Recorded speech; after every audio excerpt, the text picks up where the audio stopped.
देख रहे हैं न्यूज भारत 24। आइए देखते हैं आजमगढ़ की कुछ प्रमुख खबरों को। सम्मान करता हूँ, अभिनंदन स्वागत करता हूँ जिसमें आए हैं। यह बाबू फौजदार सिंह का हमारा 50वें साल का संबंध है। शुरुआत में जब वो सिनेमा चलाते थे, 5 सिनेमा थे, लेकिन उनके दिमाग में जो बात आई कि शिक्षा को ग्रामीण अंचल में शिक्षा का विस्तार होना चाहिए, शिक्षित होना चाहिए, छात्र जो है शिक्षित हो, यह गांव के प्रति जो उनकी सोच थी, यह बड़ी बड़ी बात है। गांव को उन्होंने चुना। जो बच्चे नहीं आ सकते हैं, दूर दूर से आते थे पढ़ने के लिए आजमगढ़, वह वहां से बहुत नजदीक पड़ता। तो इनकी सोच का मैं जो है कायल हूँ, सोच को प्रणाम करता हूँ। यह जो है गरीबों के लिए बराबर सोचते हैं। हमने देखा रहते हैं गरीबों के लिए, बच्चों के लिए फीस माफ कर देते हैं। कितनी फीस हमने माफ करा है। इनका उद्देश्य बिजनेस नहीं है।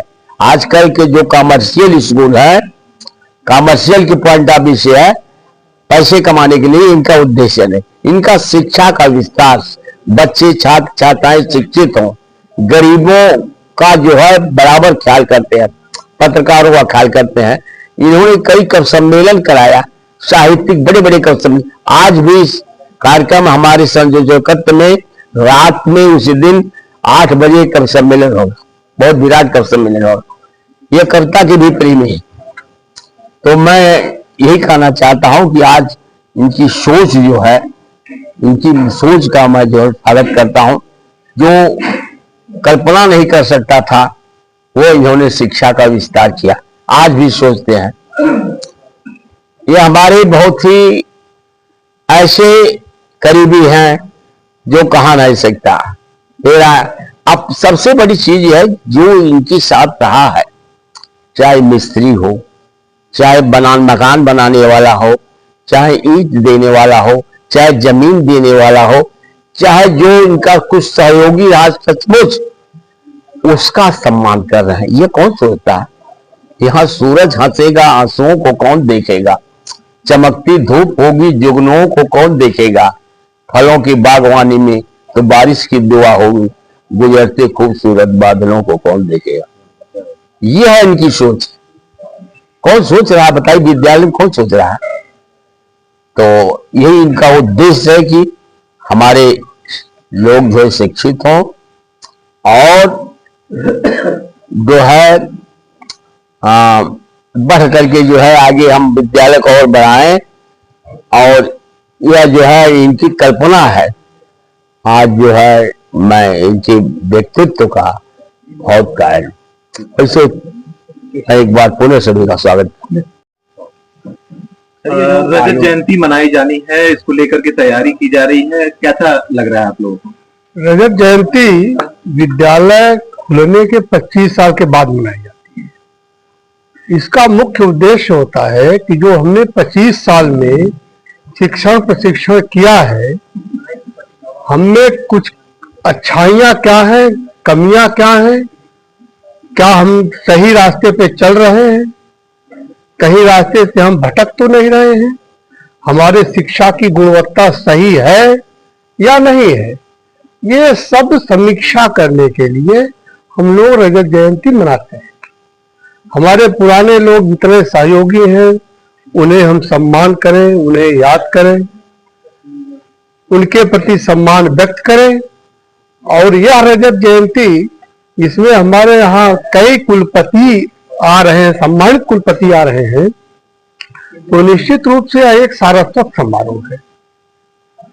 यह पूरी तरह से विद्या का समारोह हो जा रहा है, जिसमें शिक्षा, शिक्षक और शिक्षार्थी तो रहेंगे ही रहेंगे, समाज के विद्वान लोग, गणमान्य लोग, सभी लोग भाग लेंगे और सभी लोग मिल करके यह प्रयास करेंगे, यह सोचें, इस पर चिंतन करने का प्रयास करेंगे कि अब तक विद्यालय ने क्या किया, आगे विद्यालय की भावी योजना क्या है, हम किस तरह से विद्यालय को चलाएं जिससे शिक्षा का और विकास हो सके। क्योंकि कहा गया है कि जब एक विद्यालय खुलता है तो विश्व को एक जेल से मुक्ति मिलती है।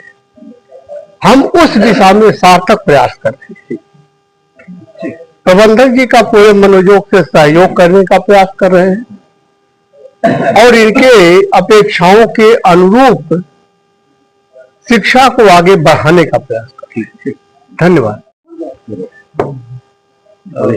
प्रवेश जी, 25 वर्ष को रजत जयंती मनाई जा रही है, 25 साल पूरे होने पर क्या कहना चाहते हैं?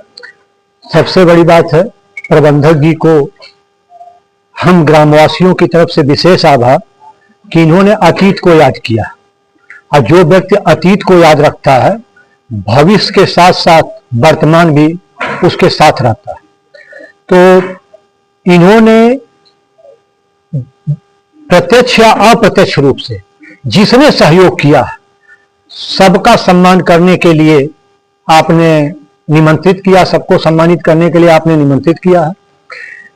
महाविद्यालय कैसे प्रगति किया 2000 से आज तक, उसके बाबत वक्ताओं ने बोल दिया है। 2003 में जब लॉ की मान्यता मिली तो लॉ की मान्यता पूरे आजमगढ़ जनपद क्या मंडल में, हम समझ रहे हैं पूर्वांचल में पहला स्व-वित्त पोषित मान्यता थी लॉ की। और बीएड में भी कई में मान्यता जो थी वो पहली थी। सबसे अच्छी बात यह है कि अतीत को आपने याद किया है। मैं बहुत लंबा न बोलूंगा क्योंकि सब लोग बोल चुके हैं। अतीत को आपने याद किया है, निश्चित है भविष्य उज्जवल है। हमारा महाविद्यालय उत्तरोत्तर प्रगति पर रहेगा। आप लोग आए इसके लिए बहुत बहुत आभार, धन्यवाद। जो आयोजन है वो बहुत ही होगा, गठित होगा, तो हम लोग चाहेंगे कि आप लोग आके उसको देखें और देख करके उसको जो है हमारे साथ जो है हमारे उद्देश्यों को जो है जन जन तक पहुंचे, ताकि और भी वो हो। और इसके साथ मैं एक और सूचना देना चाहूंगा कि 20 तारीख को सर का जो है गहजी में ही नहीं, एजुकेशन का क्षेत्र एक मार्टिनगंज में भी इन्होंने डेवलप किया है, जहां आयुर्वेदिक मेडिकल कॉलेज की स्थापना हुई।